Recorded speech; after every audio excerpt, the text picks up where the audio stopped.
Hello children, welcome to my class. Today I am going to teach you chapter 2, that is Lost Spring, from your book Flamingo of class 12.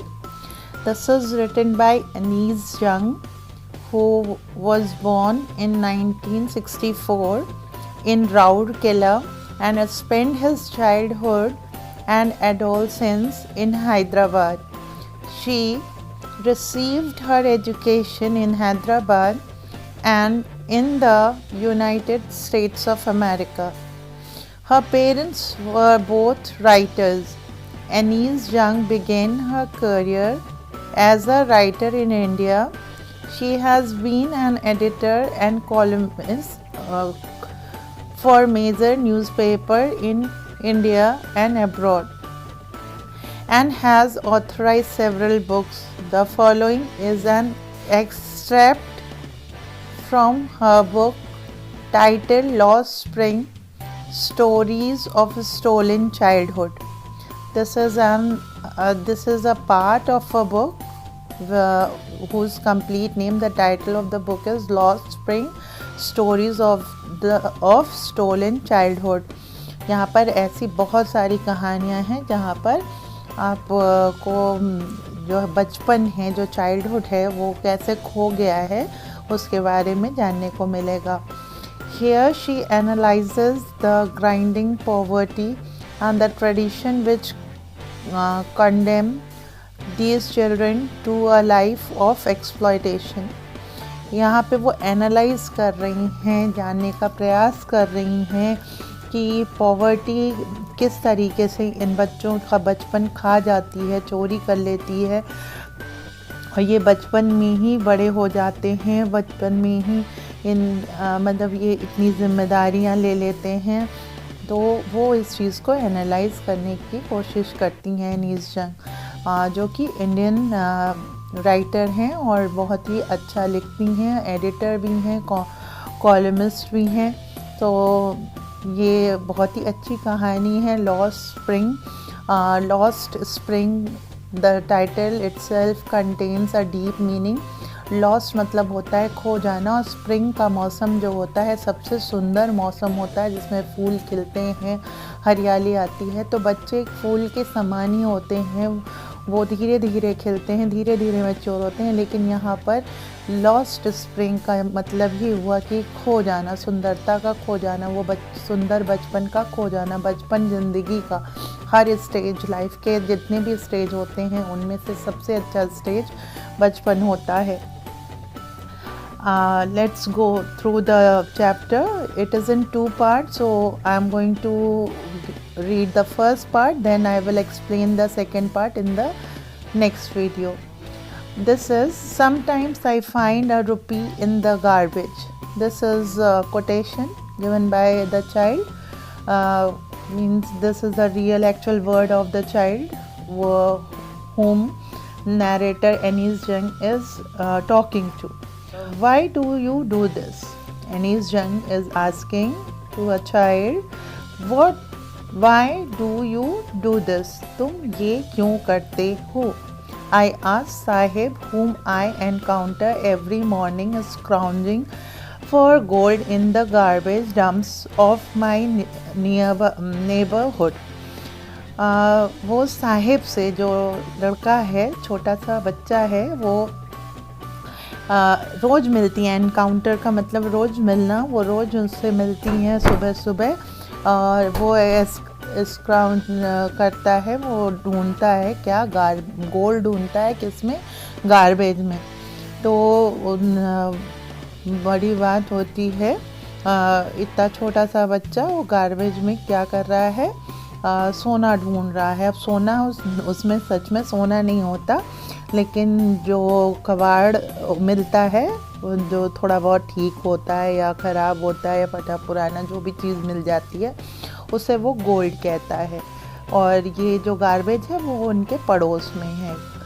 Sahib left his home long ago. Sahib जो बच्चा है उसने अपना घर बहुत सालों पहले छोड़ दिया था. Set amidst the green fields of Dhaka. वो कहाँ से था? ढाका से था. अब ढाका कहाँ है? बांग्लादेश में है।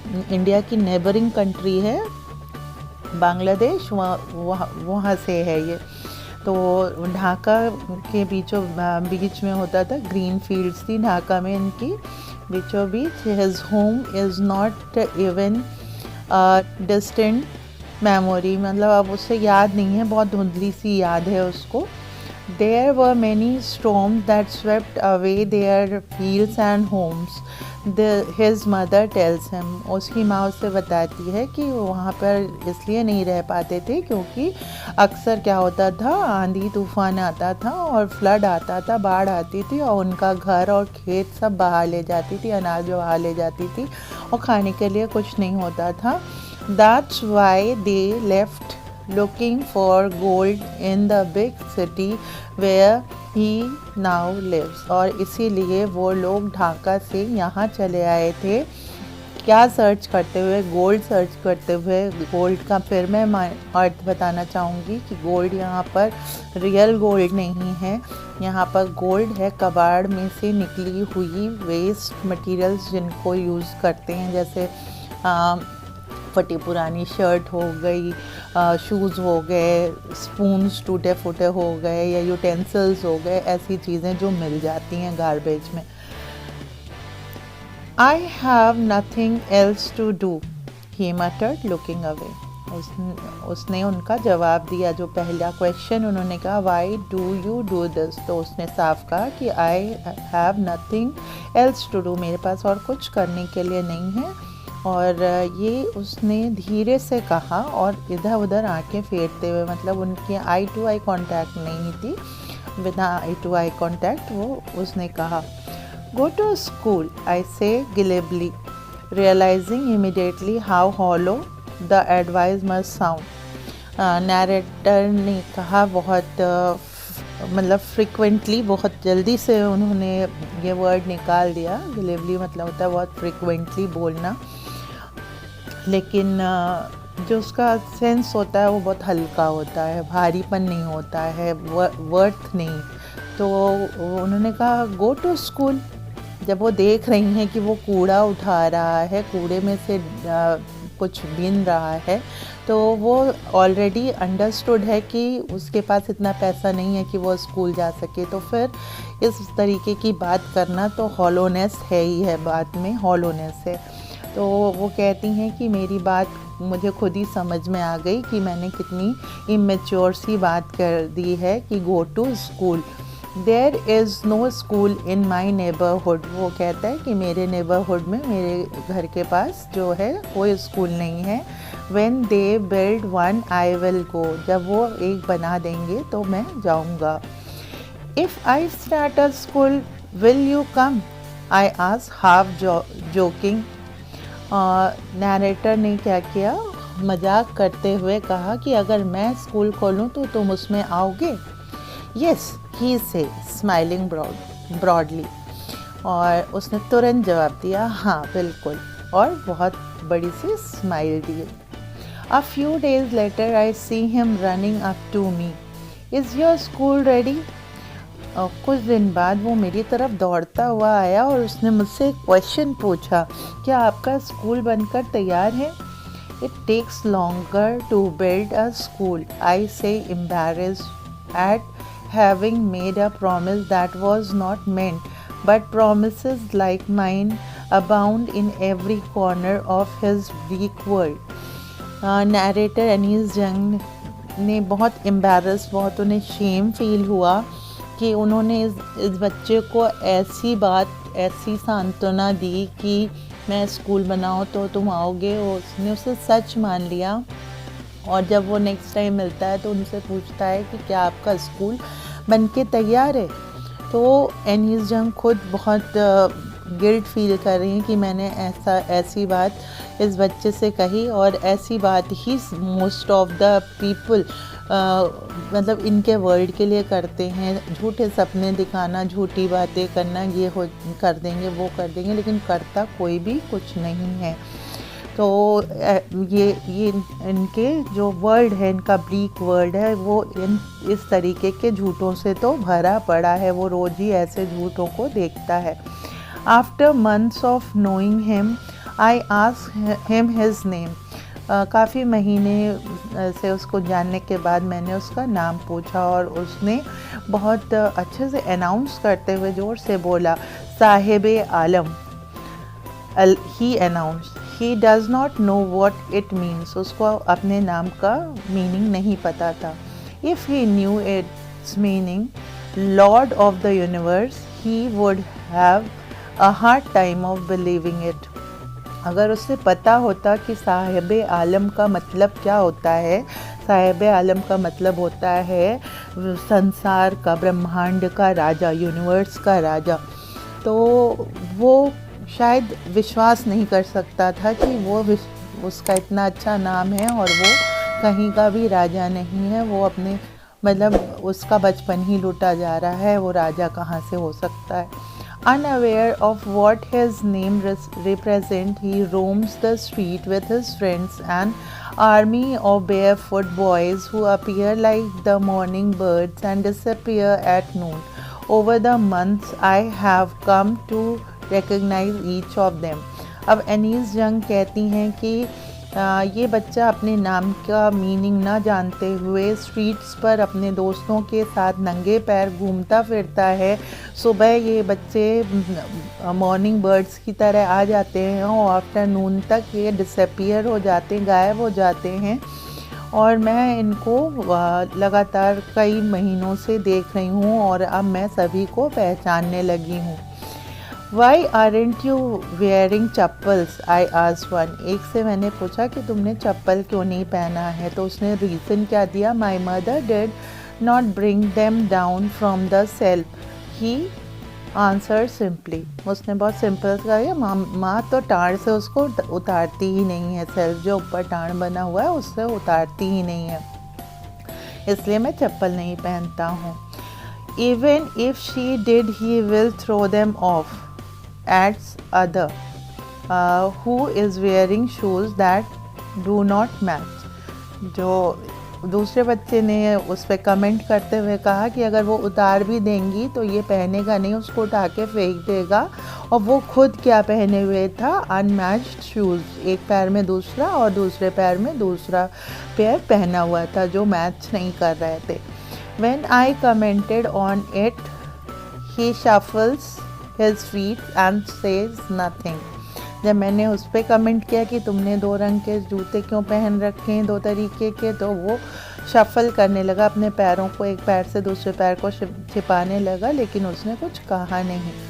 और थर्ड बॉय जो था उसने कहा, I want shoes, says a third boy who has never worn a pair all his life. और तीसरे बच्चे ने, जो कि कभी भी उसने ना ही चप्पल पहनी ना ही जूते पहने, तो उसकी इच्छा थी कि उसके पास शूज़ आ जाएं। I want shoes.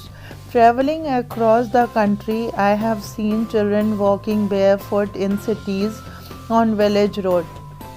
मतलब एनीस जंग कहती हैं, मैंने बहुत देखा है कि मैं ट्रैवल करती रहती हूँ यहाँ से वहाँ, तो मैंने देखा है कंट्रीज में, across the countries I have seen children walking barefoot, नंगे पैर चलने की आदत है सिटीज़ और विलेज में। It is not lack of money but a tradition to say barefoot is one explanation.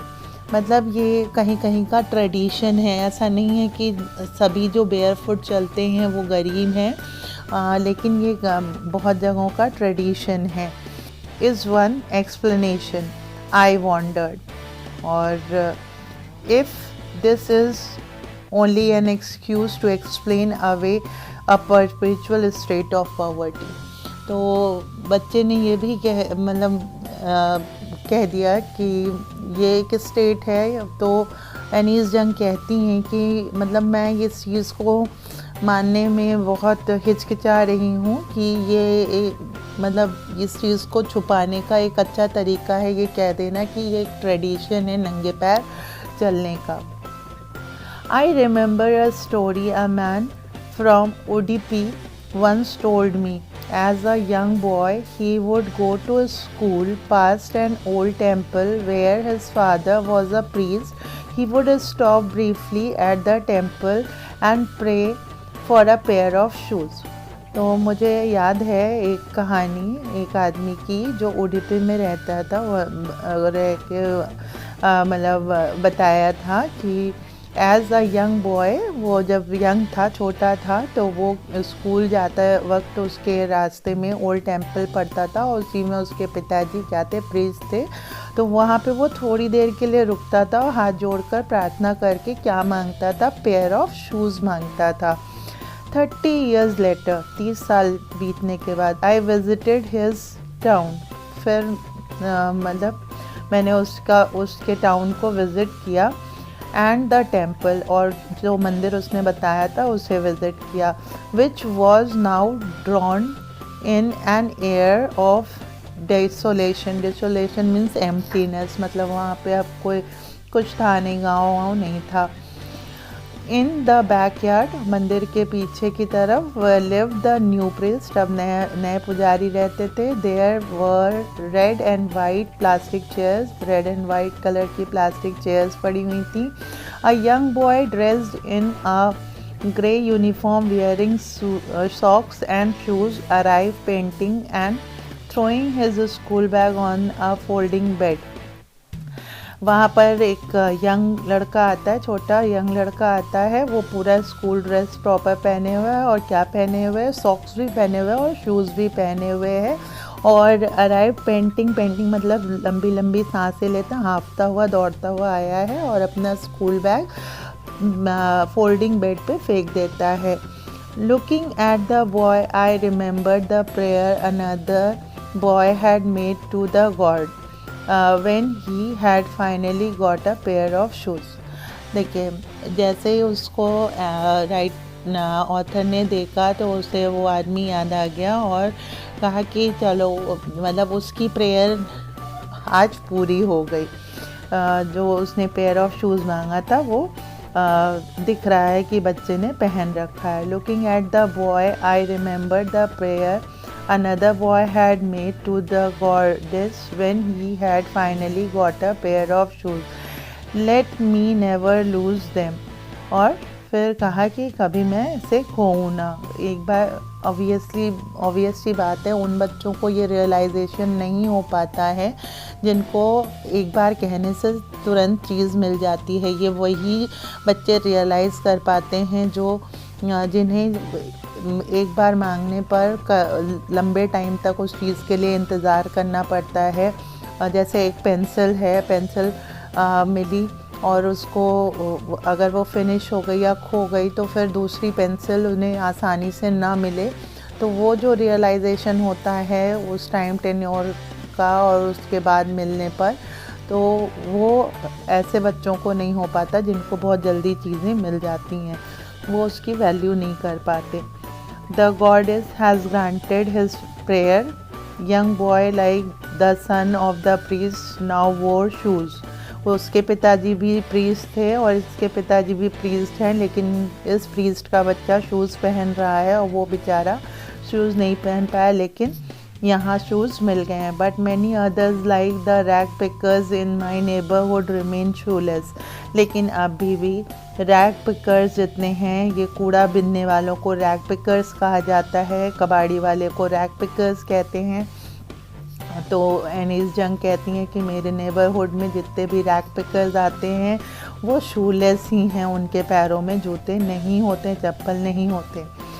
My acquaintance with the barefoot rag pickers leads me to Simapuri, a place on the periphery of Delhi yet miles away from it metaphorically। अब Delhi obviously क्या है, metropolitan city है, ये metaphorical है। दिल्ली बहुत developed city है और India का कैपिटल भी है। यहाँ पे मेटाफोरिकली इसीलिए कहा गया है कि एक डेवलप्ड सिटी में ऐसा कैसे हो सकता है कि ऐसे लोग भी हों। लेकिन हाँ, दिल्ली में ही, दिल्ली के आउटस्कर्ट पे ऐसे लोग रहते हैं, जिसका मतलब जगह का नाम सीमापुरी है। सीमापुरी में ऐसे लोग रहते हैं जो कि मेरे माई एक्वेटेंस, मेरी नॉलेज जो बताती है वो मैं अपने नॉलेज के अनुसार आपको बताती हूँ। My acquaintance with the barefoot rag pickers leads, मतलब बेयरफुट रैग पिकर्स के साथ रहते रहते मेरी जो नॉलेज है वो मुझे सीमापुरी तक ले गई। और वो वहाँ पर मैंने जब देखा तो मैं बिल्कुल कंपेयर करने पे बाध्य हो गई। मेटाफर जो है एक लिटरेरी डिवाइस है, तो मेटाफरिकली वो कंपेयर कर रही हैं कि एक दिल्ली जो न्यू दिल्ली है, वो जो दिल्ली शहर है वो कितना एडवांस्ड है, और यहाँ सीमापुरी जो कि दिल्ली से लगा हुआ आउटस्कर्ट पे है वो कितना बैकवर्ड है। Those who live here are squatters who came from Bangladesh back in 1971। ये लोग जो यहाँ रहते हैं ये बांग्लादेश से 1971 में यहाँ आए थे। Sahibs family is among them, Sahib की फैमिली उनमें से एक है। सीमापुरी वॉज देन वाइल्डरनेस, जब ये लोग यहाँ पे आए थे मीन्स 1971 से पहले सीमापुरी बिल्कुल वाइल्डर मीन्स अनकल्टिवेटेड, क्या कह सकते हैं, एम्प्टी था, पूरा एम्प्टी था। इट स्टिल इज़, एक जंगल मतलब जंगल वीरान जैसा था, आज भी वो जंगल वीरान जैसा है, लेकिन फिर अंतर क्या है कि वो अब खाली नहीं है, वहाँ पर लोग रहने लगे हैं। In structures of mud with roof of tin and tarpaulin, devoid of sewage. Devoid of sewage का मतलब होता है इंटायरली लैकिंग वाटर, जहाँ पे पानी नहीं है, पानी लाने के लिए जाना पड़ता है पीने के बाद, ड्रेनेज सिस्टम नहीं है, और running water. Live 10,000 rag pickers, यहाँ पे 10,000 रैग पिकर रहते हैं। They have lived here for more than 30 years without an identity, without permits, but with ration cards that get their names on voters। यहाँ पर 10,000 से ज़्यादा रैग पिकर्स रहते हैं, उनकी कोई आइडेंटिटी नहीं है, 30 साल से वो रहते हैं, उनका कोई परमिट नहीं है, सिर्फ उन्हें राशन कार्ड मिला हुआ है, उस पर उनका नाम लिखा हुआ है, और इससे ये क्या कर सकते हैं, वोट दे सकते हैं। आप पॉलिटिकल लीडर्स को देख लीजिए कितनी चालाकी है, इनकी कोई आइडेंटिटी नहीं है, खाली इनका राशन कार्ड पे नाम है, और उस राशन कार्ड के नाम से ये क्या कर सकते हैं, वोट दे सकते हैं।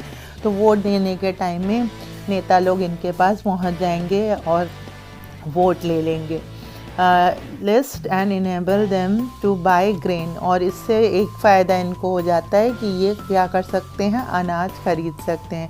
Food is more important for survival than identity, food ज़्यादा इम्पॉर्टेंट है आइडेंटिटी से। अगर खाना मिल जाए तो हमें कोई पहचाने या ना पहचाने से कोई फ़र्क नहीं पड़ता।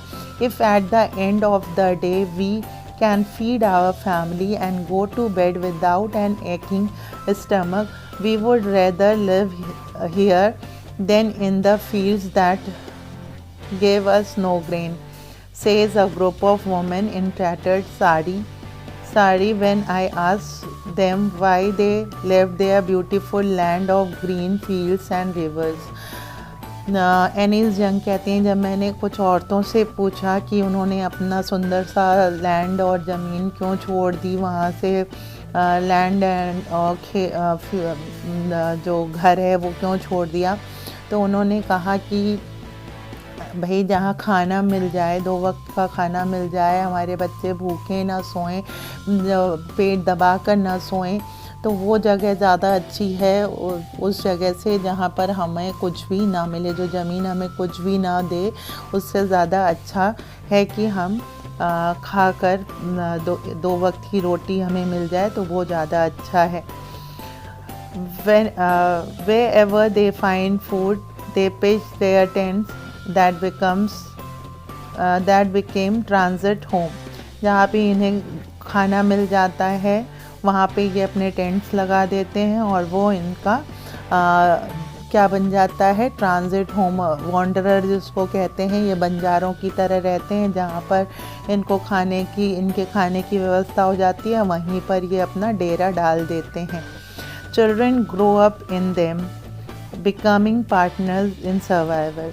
इनके बच्चे जो पैदा होते हैं वो पैदा होते ही जैसे ही चलने फिरने लायक होते हैं तो इनके पार्टनर बन जाते हैं, सर्वाइवल का पार्ट बन जाते हैं, वो भी बोरा उठा लेते हैं और रैग पिकर्स बन जाते हैं। And survival in Seemapuri means rag picking. Survival का मतलब ही सीमापुरी में क्या है, रैग पिकिंग। और कोई बिजनेस वहाँ के लोग नहीं करते, क्या बिजनेस करते हैं, rag picking.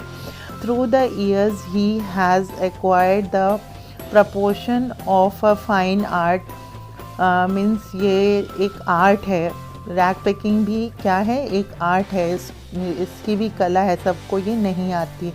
Garbage to them is gold. Garbage उनके लिए गोल्ड है, उसमें से बहुत कुछ वो ढूंढ निकालते हैं। It is their daily bread, a roof over their head, even if it is a leaking roof, but for children it is even more. Garbage इनके लिए डेली ब्रेड है, उसी से ये daily bread day to day life इनकी चलती है, bread and butter चलता है। इनके लिए छत है, चाहे वो लीक करती हुई छत हो लेकिन वो छत है। और बच्चों के लिए ये गार्बेज बहुत मायने रखता है क्योंकि इसमें कभी उन्हें टूटे फूटे खिलौने मिल जाते हैं, रिमोट कंट्रोल कार मिल जाती है, कुछ कभी पैसे मिल जाते हैं, कभी कुछ मिल जाते हैं। तो ये गार्बेज बच्चों के लिए बहुत कुछ है। I sometimes find a rupee, even a 10 rupee note, Saheb says, his eyes lighted up. Saheb ने मुझे बताया कभी कभी मुझे 1 रुपया और ये कभी कभी 10 रुपये भी मिल जाते हैं। और जब वो बता रहा था तो उसकी आंखों में चमक थी। When you can find a silver coin in a heap of garbage, you don't stop scratching, for there is hope of finding more. एक बार अगर आपको चांदी का सिक्का मिल जाए कूड़े में से तो आप बार बार खोदेंगे इस लालच से कि और मिल सकता है और मिल सकता है। It seems that for children garbage has a meaning different from what it means to their parents. अब ये जो कूड़ा है वो बच्चों के लिए अलग मीनिंग है और बड़ों के लिए उसकी अलग मीनिंग है। For children it is wrapped in wonder। जो बच्चे हैं उनके लिए ये आश्चर्य की बात है, उसमें कुछ मिल रहा है, कभी कुछ मिल रहा है, कभी कैप मिल रहा है, कभी हैट मिल रहा है, कभी मास्क मिल रहा है, कभी कार मिल रहा है। तो बच्चों के लिए एक अलग मीनिंग है। वहीं पे जो बड़े हैं, एल्डर्स हैं, उनके लिए अलग मीनिंग है। उनके लिए जो एल्डर्स हैं उनके लिए क्या मीनिंग है, for the elders it is a means of survival. वो जिंदा रहने का एक स्रोत है, सोर्स है। Okay. One winter morning, I see Sahib standing by the fence gate of the neighborhood club. एक विंटर मॉर्निंग, जाड़े की सुबह, मैंने साहब को फेंस गेट के पास नियर द क्लब वो खड़ा था। Watching 2 young men dressed in white playing tennis. I like the game. He hummed, content to watch it standing behind the fence. I go inside when no one is around. He admits, the gatekeeper let me use the swing. उसने बताया यानी इस जंग को कि वो खड़ा होकर देख रहा था 2 लोगों को टेनिस खेलते हुए जिन्होंने अच्छे से कपड़े पहने हुए थे, ड्रेस थे पूरा टेनिस ड्रेस में। और वो कहता है मुझे ये गेम बहुत पसंद है, धीरे से बोलता है और बताता है नील जंग को कि मैं इस ग्राउंड में जाता हूँ और गेट कीपर मुझे मना नहीं करता, वो मुझे जाने देता है और मैं वहाँ जाके झूले झूलता हूँ। Saheb too is wearing tennis shoes that look strange over his discoloured shirt and short. Saheb ने अभी टेनिस शूज़ पहन रखे हैं लेकिन वो बिल्कुल डिसकलर्ड मीन्स फटे पुराने हैं, उसके शर्ट और शॉर्ट से मैच नहीं करते हैं। Someone gave them to me, he says in the manner of an explanation. उसने तुरंत ही जैसे ही नरेटर ने देखा तो उसने कहा ये किसी ने मुझे दिए थे, वो समझाने की कोशिश करता है। The fact that they are discarded shoes of some rich boy who perhaps refused to wear them because of a hole in one of them does not bother him.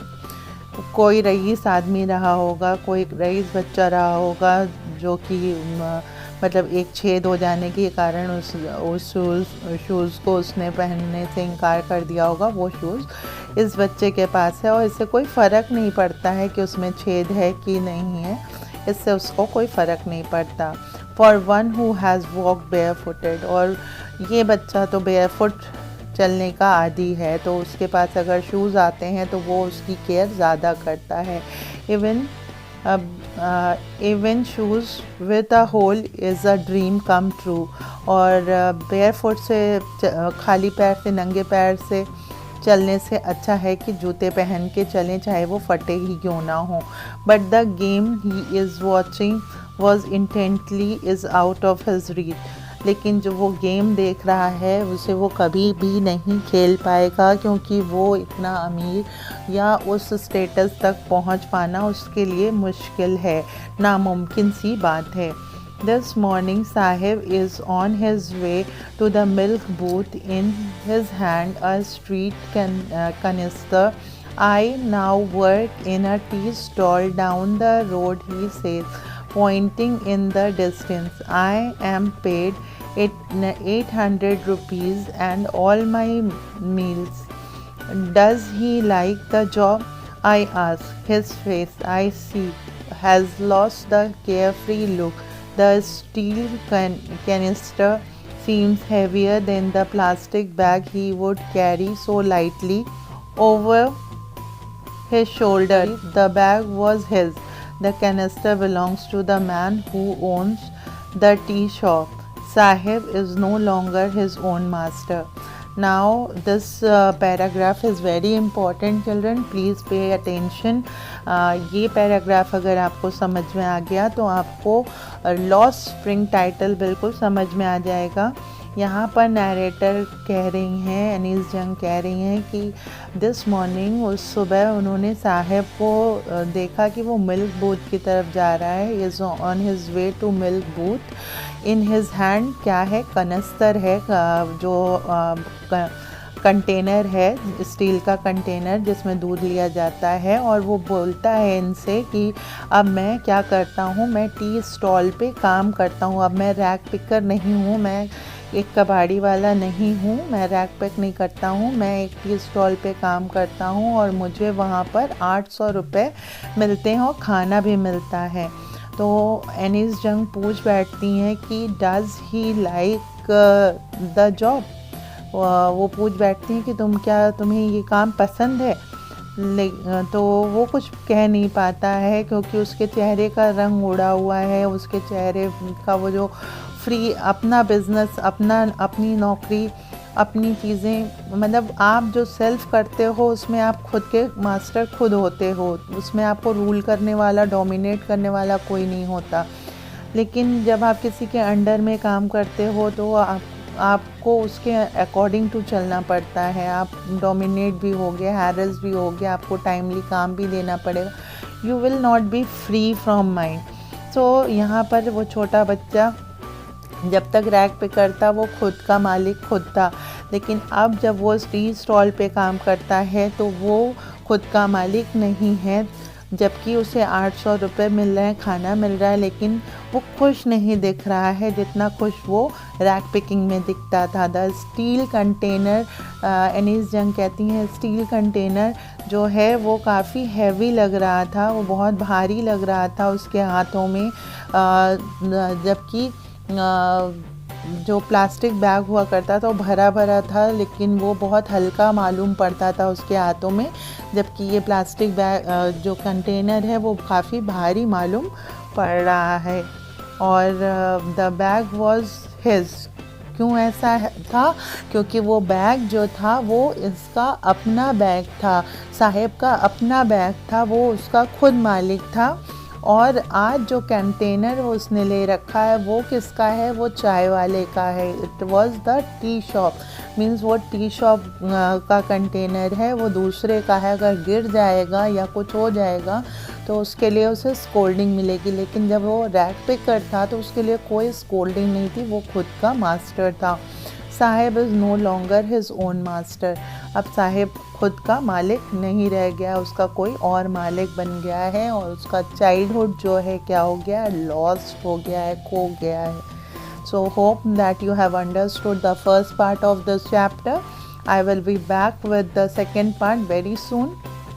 Till then, keep on reading, keep on increasing your knowledge, stay safe, stay healthy. Thank you.